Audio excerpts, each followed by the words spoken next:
Hello, I am Mac, at least for a day, and everything is going to be okay. Well, Waking Titan has ended. I can't say I enjoyed the finale. It was very emotional, but not in a happy way. Basically, we had the extraction event, which was streamers talking to the dreamers and taking suggestions from chat and Discord and such to basically we had to talk about things that the dreamers had done before, talked about before, things in their life, make them feel better and safe, and a meter would go up into the green, and once it got into the green there was a high chance that the dreamer could be extracted. I forgot to say, unfortunately, before the extraction event even started, 5 of the dreamers died. The 5 dreamers that were somewhat corrupted, that we couldn't do all of the memory blocks for. Emily had posted a message saying that the decision had been made to not involve the Citizen Science Division in the attempts to extract dreamers that were still corrupted. So I guess SATCOM people attempted to extract them without us, and they all died. I feel kind of responsible that they didn't give us the chance to try to help extract them. Of course, it's not just me, but there were other people as well that really didn't like, the idea of us having to choose who to extract or who to extract first, or prioritizing the dreamers in some way so that some would have a better chance of escaping than others.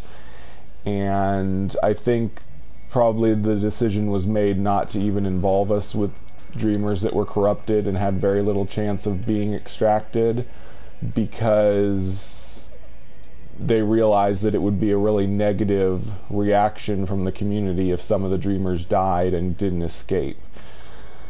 So instead of making us feel like it was our fault that some people died, they just didn't involve us in their extraction, and they just all died anyway. Of course, they're just fictional characters, and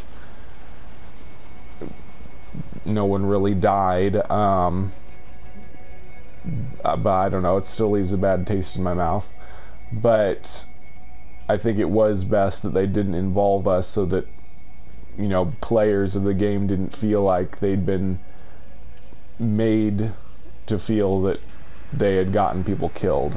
And I think that was the best choice on behalf of the puppet masters of the game, to not involve us in that. But it is really sad that none of those people were able to be saved.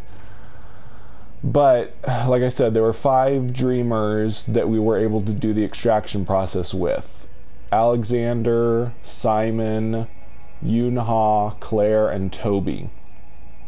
And the extraction conversations went really well. All of the dreamers got into the green thanks to the efforts. I really have to applaud I don't know what they were called, the extractors, the streamers, the people that helped do it. For instance, Kyle Culver was the one that talked with Yunha, and there was also a woman named Nimue, and then there was Zoidberg, Why Not Zoidberg, also known as Dan, and I don't remember all of the streamers' names, but anyway, they all did a great job, and the people that were helping them did good, gave them the right information about the dreamers so that everybody got into the green by the end of the extraction event. And then the final extraction thing happened, which was just like barely a minute event in which a very quick status bar went up for each dreamer, and then they were extracted, and all of them went really fast and went perfectly fine. Alexander, Simon, Yunha, Claire all got out right away, but then Toby's meter stopped, and there was a lot of glitching and red, and Emily was talking to her that time, or Loop 16. We called her Loop 16 on there, but her name's Emily. She had been talking, and then it said that there wasn't enough resources to get Toby out. And Emily said something along the lines of, I knew this was going to happen, and I don't know, something like that. But basically, she knew that Toby was going to die if she didn't allocate more resources to save him. In order to do that, I think she had to give up her own life. Her memory bank, I think, is referred to as the Monarch Repository. At the end, it said Monarch Repository resources allocated. So she gave up the data needed for her memory in order to get Toby out safely. And it said, like, connection ended or something. Emily said goodbye, and she said, I love you, before the end, and it said connection ended, and then Toby was able to get out. And I'm going to be honest, I was crying when this happened. I know it's stupid, it's just an alternate reality game. But I mean, I knew that it was going to happen. I never really said this very much. I may have at some point, but I always predicted that Emily was probably not going to make it out of this, partly because in the No Man's Sky storyline, the Atlas is dying, and it knows that its end is coming soon, and it's because of that that it is creating simulations to try and predict that outcome. And Emily had said that she had had a nightmare. It could have been interpreted that that nightmare was Elizabeth dying, but after that she also said that she was really worried about what was going to happen. And that could have been the other dreamers dying, but I also always thought that something was going to happen that would cause Emily to end, to be deleted. Another reason is because in the No Man's Sky storyline, the Atlas Rises storyline, there's a point, there's 2 points. In Atlas Rises, there's one point where you get this mysterious audio log that says, I'm wiping you, Atlas. It's best for everyone. Don't worry, you'll be a different you next time. So that was referring to a time when the Atlas had been erased and restarted with a new memory. And then again, in the Remembrance lore, it talks about the creator of the Atlas turning the Atlas on, and the Atlas asking about what its purpose was. And the creator answers that your purpose is to simulate worlds in order to show the nature of reality. But then the Atlas asked, haven't we had this conversation before? Have you wiped my memory before? So the Atlas, and I'm one that believes Emily is, or is in a way, I think the Atlas still exists, but the being, the persona that we knew as Emily is gone now. I believe the Atlas has been wiped many times, and this was really, well, I guess this was actually the 16th version of the Atlas. Emily was called Loop 16 because she was the 16th attempt to create this this AI that was capable of predicting the future using simulations of the world.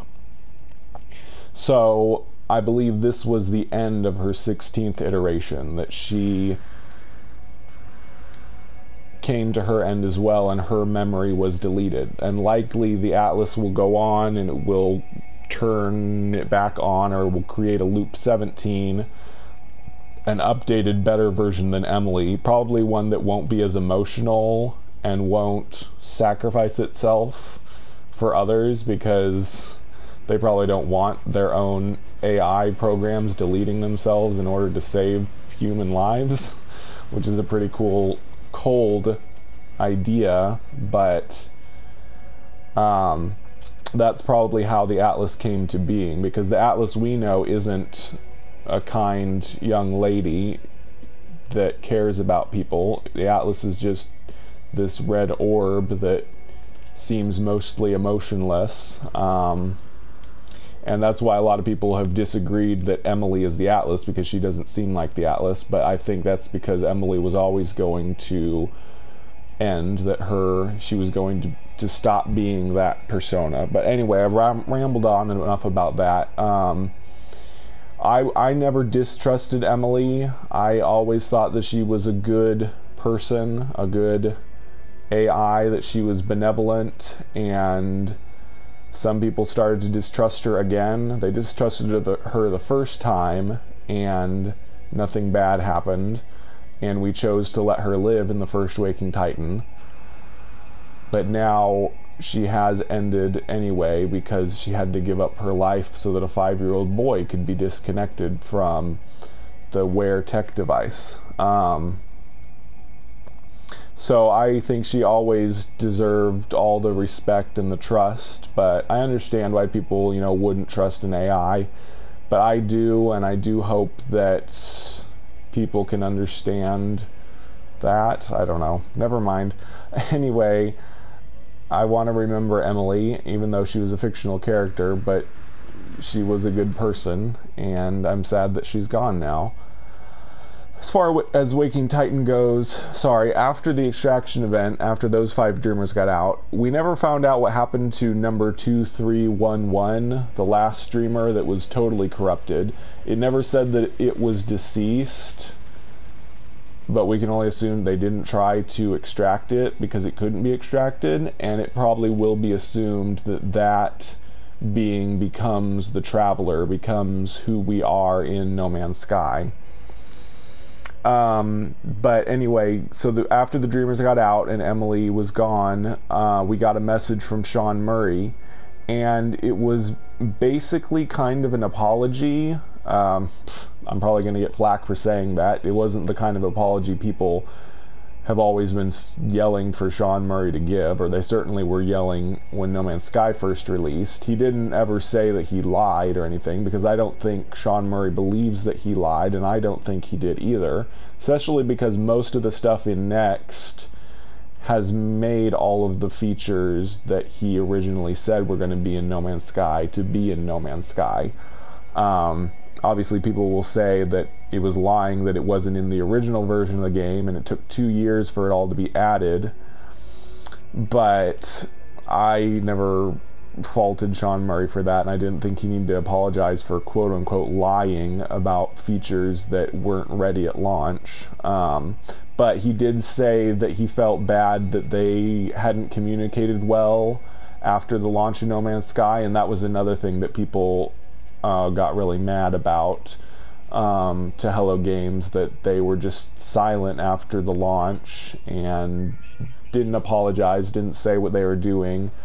Although they did give us a final message before they really went silent, where they said that they're listening and that they were going to keep working on the game. But after 3 months, nobody believed that. They thought that they had abandoned the project and gone into hiding.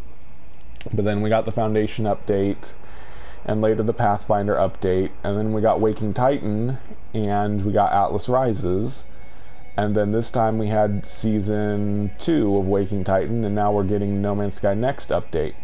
But Sean Murray apologized for not communicating more, and he said they want to communicate better from now on. So they're going to be having weekly events. I'm not sure what that means. I don't know. Are they going to be like missions or something? It'd be really cool. Now, this is just me speculating again, but it would be really cool if they were like storyline missions. Like every week we got a storyline mission where, I don't know, we had to go investigate an anomaly somewhere in Euclid Galaxy because the universe is ending, or we have to help keep the Atlas from being destroyed, or I don't know. Something like that. But they might not be. It might just be like, I don't know, go fight these Viking over here, go fight the Sentinel horde over there, or whatever, I don't know. But we are going to be having weekly events, whatever that means. And we also got the Galactic Atlas website, and I will link the Galactic Atlas in a pinned comment on this video so you can go to it. The Galactic Atlas is kind of a improved version of Pahefu's Pilgrim Star app.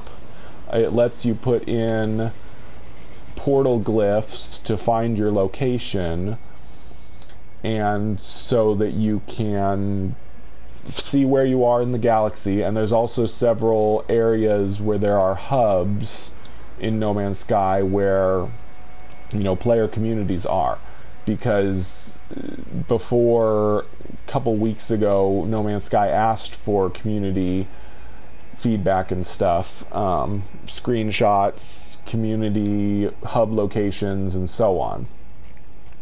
So now we've got this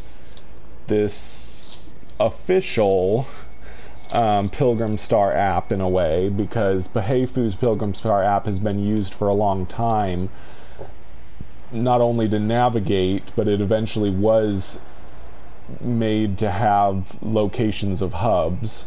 Honestly, I think the Galactic Atlas needs some work, because right now it doesn't like list the names of hubs or anything. It just has the names of regions, like the Shokunku Void or whatever, and it doesn't say what hub it is. So if you're trying to get the Galactic Hub, and if you don't know what the name of the region the Galactic Hub is in, the Galactic Atlas isn't really going to help you. But regardless, the Galactic Hub is going to be moving anyway. It moves every time the universe is regenerated, so they're going to be moving again in the next update, so that's going to have to move anyway. But hopefully eventually they'll label all of the communities instead of just naming them the names of the regions. But anyway, Waking Titan has ended, and we'll be getting the No Man's Sky next update on July 24th, Tuesday. Before that, on Sunday, there's going to be a lot of community events. My community, the Spacing Guild, will be having our party. We're calling it, you know, the party at the end of the universe.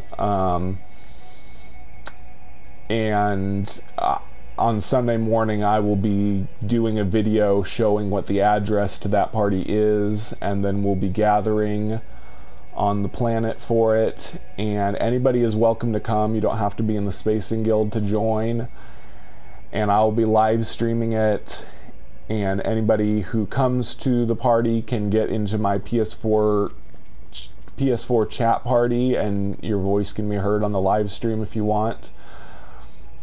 Obviously you have to be on PS4 to come, but you can come on any game mode, and we have created a race in every game mode. Boomstick Joe, my vice director, made the race in creative mode. I made it in normal and survival mode. So we'll be having a race as part of the event, and anybody from any mode can do the same race because we made it identical in every mode. And stuff like that. So we'll be having fun Sunday morning. We're doing it Sunday morning. Probably most of the events will be in the afternoon and evening. I know Cobra TV and some other communities are having events then. Hopefully we won't, you know, cause problems with their events, because ours is going to be in the morning. We usually start like 10 a.m. Central Time. That's 11 a.m. Eastern Time, and then we go till like a little bit early in the afternoon, probably about 5 hours. So we'll stop before it becomes evening, and then people can go to other events that are going on Sunday evening. So that's about it. I don't know what I'm going to do Saturday. I'm probably not going to live stream or anything. Probably just going to take a day off and relax after all of this emotional stuff going on. But we'll be having our party on Sunday, and probably take a day off again on Monday, because we've got to get the Spacing Guild ready. We're going to wipe a bunch of stuff from our website as we get ready for the next update, when we'll be changing all our policies and everything. But anyway, and then on Tuesday, obviously, is the next update, and that'll be a huge, big thing. I'll be doing my first impressions video, and then I'll be live streaming all day long after that. And I'll be live streaming all day during the day for the next 15 days after the next update, until August 9th, when I have to go back to work. So it's going to be really exciting. So I'm glad Waking Titan is over, and I'd be okay if they had another Waking Titan season, but honestly, I'm happy if it ends. Emily is gone, so I assume it's over. They could always start it back up by creating a loop 17 or something, but I don't think that's really needed, especially since Waking Titan was basically Hello Games' way to communicate when they were busy working on updates, and now they're going to be communicating every week, having events every week and stuff like that. So hopefully this is the end of Waking Titan, and I think the need for Waking Titan has ended, because I think Hello Games has even said that they're going to have updates more often. So we're not going to be waiting a year for the following update. We'll probably have updates more often. So yeah, hopefully there's no need for Waking Titan anymore, and we can have a normal kind of discussion with the developers of No Man's Sky instead of all this cloak and dagger stuff. But anyway, I'm looking forward to next. I'll hopefully see some of you at the Spacing Guild party at the end of the universe, and then I will see all of you in next. So, I have been Mac. Thank you for joining me for a day, and remember, everything is going to be okay.